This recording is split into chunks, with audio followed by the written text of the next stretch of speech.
बच्चों नमस्कार। मैं आपका रमेश सर हमारे YouTube चैनल में आपका हार्दिक स्वागत करता हूं। आज मैं आपको अतुला संस्कृतम कक्षा 8 का प्रथमः पाठः का अध्ययन करवाऊंगा। आदि कवि प्रथम पाठ का नाम है आदि कवि एंड प्रथमः पाठः। इसमें लोट लकार का प्रयोग किया गया है। च यानी और, विधिलिंग यानी विधिलिंग का प्रयोग किया गया है। इस पाठ के अंदर लोट लकार का प्रयोग किया गया है और विधिलिंग लकार का प्रयोग किया गया है। पाठ को पढ़ने से पहले हम इसके एक बार शब्दार्थ देख लेते हैं।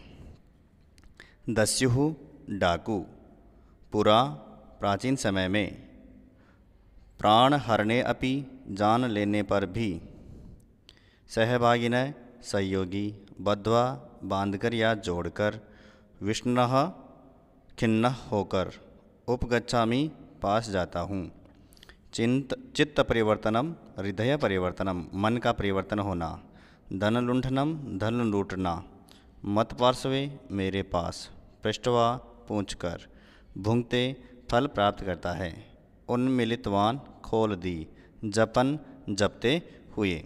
इस प्रकार इसके वर्ड मीनिंग्स कंप्लीट हुए। अब इसके हम पाठ के हिंदी अर्थ को देखेंगे। गुरु और नरेश, गुरु सुरेश। यहाँ पर गुरु और शिष्यों के बीच में वार्तालाप हो रही है, जिसे संस्कृत में वार्तालाप कहेंगे, हिंदी में हम इनको संवाद कहेंगे। अब इनका अर्थ जानेंगे। गुरु कहते हैं प्रियाः छात्राः, संबोधन कर रहे हैं सभी छात्रों को। प्रियाः छात्राः, भवन्तः जानन्ति संस्कृत वाङ्मय से आदि कवि ही कः आसीत्।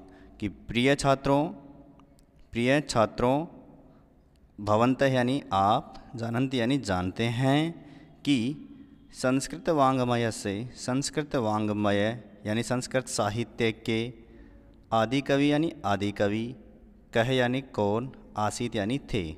अर्थात प्रिय छात्रों, आप जानते हैं कि संस्कृत वाङ्मय के आदि कवि कौन थे। नरेशः, नरेश कहता है आम, हाँ। श्रीमंत है, हाँ जानते हैं। महर्षि वाल्मीकि आसीत, महर्षि वाल्मीकि थे। गुरु, सः एकः दस्युः आसीत इति जानन्ति नैव। वह, सह यानी वह, एक यानी एक, दस्यु यानी डाकू, आसीत यानी था, इति ऐसा, जानन्ति यानी जानते हैं, नैवा या नहीं। तो कह रहे हैं वे एक डाकू थे, यह जानते हो या नहीं। सुरेशः, कवि ही दस्युः कथम भवेत्। कवि यानी कवि, दस्यु अर्थात डाकू, कथम किस प्रकार, भवेत् थे अर्थात वे डाकू क्यों बने या क्यों हुए। एतत् विषये वयं जानीयाम अर्थात इस विषय में हम जानना चाहते हैं, इस विषय के बारे में हम जानना चाहते हैं। नरेशः, आचार्यः कथम सः दस्युः अभवत्। आचार्य, कथम सः दस्यु अभवत्, वे दस्यु अर्थात वे डाकू क्यों बने, वे डाकू क्यों बने। इस प्रकार से हमें बताइए। कथम च तस्य चित्त परिवर्तनम अभवत्, और किस प्रकार उनका मन या हृदय परिवर्तन हुआ, उनका हृदय परिवर्तन कैसे हुआ। कृपया तद विषये कथयतु, वयम तु स्मरेम। कृपया अर्थात कृपा करके, तद विषये इस विषय में, कथयतु यानी कहिए या बताइए, वयम तु स्मरेम हमें तो यह याद रखना चाहिए। गुरुः, पुरा रत्नाकरो नाम एकः क्रूरः दस्यु आसीत्। प्राचीन समय में रत्नाकरो यानी रत्नाकर नाम का, एक यानी एक, क्रूरः यानी क्रूर, निर्दयी, दस्यु यानी डाकू, आसीत यानी था। कि बहुत प्राचीन समय में बहुत पहले रत्नाकर नाम का एक निर्दयी डाकू था।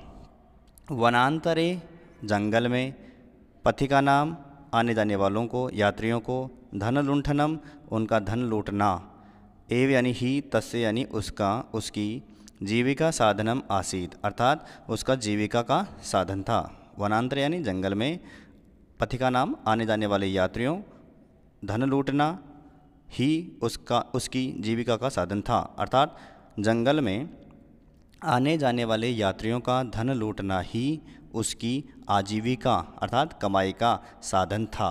यह कश्चित, जो यह यानी जो, कश्चित यानी कोई, तस्से विरोधम करोति स्म, जो कोई भी उसका विरोध करता था। रत्नाकर तस्से प्राण हरणे अपि संकोचम न करोति स्म, रत्नाकर उसके प्राण लेने में, प्राण हरणे यानी उसको मारने में, प्राण लेने में, अपि यानी भी, संकोचम यानी संकोच, नहीं न यानी नहीं, करोति इसमें यानी करता था, अर्थात प्राण लेने में भी उसका संकोच नहीं करता था। नरेश है आदि कवि प्राणघातक आसीत, नरेश कहता है कि आदि कवि भी प्राणघातक था, अर्थात वे मारने वाले, प्राण लेने वाले थे। प्रश्नवाचक है। गुरु कहते हैं आम एकस्मिन् दिवसे एकः मुनि तस्मिन् मार्गे गच्छन् आसीत। हाँ, एक बार क्या हुआ कि एक दिन, एकस्मिन् दिवसे एक दिन, एक मुनि उसी रास्ते से, तस्मिन् मार्गे उसी रास्ते से, गच्छन् आसीत जा रहे थे, आसीत यानी थे, गच्छन् यानी जा रहे थे। तदा किम अभवत् शृणुयो, तब क्या हुआ सुनो, तब, तदा यानी तब, किम यानी क्या, अभवत् यानी हुआ, शृणु यानी सुनो। तदा रत्नाकरः तस्य पुरतः आगत्य एवं अवदत्, तदा यानी तब, रत्नाकर यानी रत्नाकर, तस्य यानी उनके, किसके, मुनि के, पुरतः यानी सामने, आगत्य यानी आकर, एवं यानी ही, इस प्रकार, अवदत् कहा, इस प्रकार कहने लगा। तब रत्नाकर उनके सामने आकर इस प्रकार कहने लगा। क्या कहने लगा?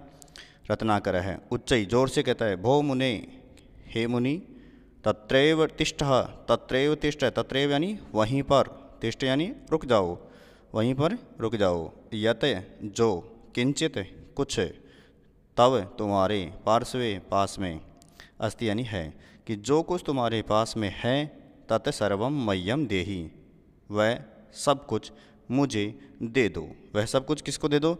मुझे दे दो। इस प्रकार से वह उसको कहता है। आगे देखो, मुनि कहता है, मत पार्श्वे तो किंचित अभी नास्ति, मत यानी मेरे, पार्श्व यानी पास में, तो यानी तो, किंचित यानी कुछ भी, अपि यानी भी, नास्ति यानी नहीं है, मेरे पास तो कुछ भी नहीं है। केवलम एकम जलपात्रम एव अस्ति, केवल एक जलपात्र ही है, मेरे पास तो केवल एक जलपात्र ही है। परम त्वम लुंठितेन धनेन किम करोसि, परम यानी परंतु, त्वम यानी तुम, लुंठितेन यानी लूटना, लूटे हुए, धनेन यानी धन से, किम यानी क्या, करोसि यानी करोगे, अर्थात तुम लूटे हुए धन से क्या करते हो या क्या करोगे। इदम पाप कर्मम इति न जानासि त्वम, इदम यानी यह, पाप कर्म यानी पाप कर्म, इति यानी न, जानासि त्वम यानी इस प्रकार, यह पाप कर्म है, क्या तुम नहीं जानते हो। रत्नाकर है लुंठितेन धनेन परिवारस्य पोषण रूपम महत् कार्यम करोमि, लुंठितेन यानी रत्नाकर कह रहा है कि लुंठितेन अर्थात लूटे हुए धन से परिवार का पालन पोषण यानी भरण पोषण रूपी महत् कार्यम यानी महान कार्य करता हूँ, अर्थात उनका मैं पालन पोषण करता हूँ। इस प्रकार से वह कहता है। मुनि कहता है फिर आगे, तरहि परिवार जनाः अपि तव पाप कर्मणि सह भागिनः स्युः, तरहि यानी तो, परिवारजन यानी परिवार के लोग, अपि यानी भी, तव यानी तुम्हारे, पाप कर्मणि यानी पाप कर्मों में, सहभागिन यानी सहभागी, स्युः यानी बनेंगे, अर्थात मुनि कह रहा है कि तो क्या परिवार के लोग भी तुम्हारे पाप कर्म में सहभागी बनेंगे। रत्नाकर कहता है, अवश्यमेव ते अपि मम पापे सहभागिनः भवेयुः, अवश्यमेव अर्थात अवश्य ही, ते यानी वे सभी, अपि वे सब भी, मम पापे मेरे पाप में, मेरे पाप कर्म में, सहभागिनः भवेयुः मेरे पाप कर्म में भी सहभागी बनेंगे, अवश्य बनेंगे। मुनि तरहि त्वं शीघ्रं गृहं गच्छ, तो तुम शीघ्र घर जाओ। मुनि कहता है कि तो तुम शीघ्र घर जाओ। एतत् विषये तान् पृष्ट्वा आगच्छ, इस विषय में उनसे पूछकर आओ। इस विषय में तुम उनसे पूछ करके आओ। किनसे? परिवार के लोगों से पूछ करके आओ। रत्नाकर कहता है अस्तु, हाँ ठीक है। तान पृष्ठवा आगच्छामि, मैं उनको पूछ करके आता हूँ, अर्थात आ जाता हूँ। तावत अस्मिन् वृक्षे रज्वा त्वाम बद्ध्वा गच्छामि, तब तक, तावत यानी तब तक, अस्मिन् यानी इस, वृक्ष यानी वृक्ष से, रज्वा यानी रस्सी से, त्वाम यानी तुमको, बद्ध्वा यानी बांधकर, गच्छामि यानी जाता हूँ, अर्थात तब तक मैं तुम्हें इस पेड़ के साथ रस्सी से बांध देता हूँ और फिर जाता हूँ। सह मुनिम वृक्षे बद्ध्वा गृहं गच्छति, वह मुनि को वृक्ष से बांधकर घर जाता है, घर जाता है, चला जाता है। गृहे कुटुम्बिनः उपविष्टाः सन्ति, घर में परिवार के लोग बैठे हुए हैं, अर्थात घर में सभी जो परिवार के लोग हैं वो क्या कर रहे हैं? बैठे हुए हैं। रत्नाकर ही स्वजनाः अहम पापकर्मणा भवतां पोषणं करोमि, कि हे परिवार के लोगों, अहम यानी मैं, पाप कर्मणा यानी पाप कर्म से, भवताम यानी आपका, आप सबका, पोषणम यानी भरण पोषण, करोम यानी करता हूँ, कि मैं पाप कर्म से आप सबका भरण पोषण करता हूँ। मम पापे भवन्तः अपि सहभागिनः स्युः, मेरे पाप में अर्थात मेरे पाप कर्म में आप भी सहभागी हैं, आप भी मेरे सहभागी बनेंगे। तो ये पूछ रहा है क्या आप भी मेरे पाप कर्मों में सहभागी बनेंगे?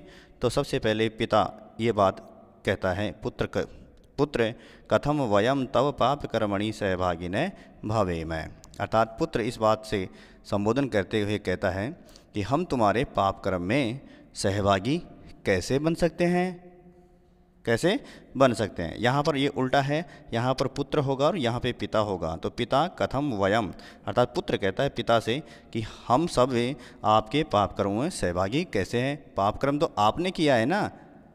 जनः स्व पापस्य फलम स्वयं भुंगते, अर्थात जो भी मनुष्य पाप करता है, जो भी मनुष्य स्व पाप से अपने पापों का फल स्वयं ही भोगता है।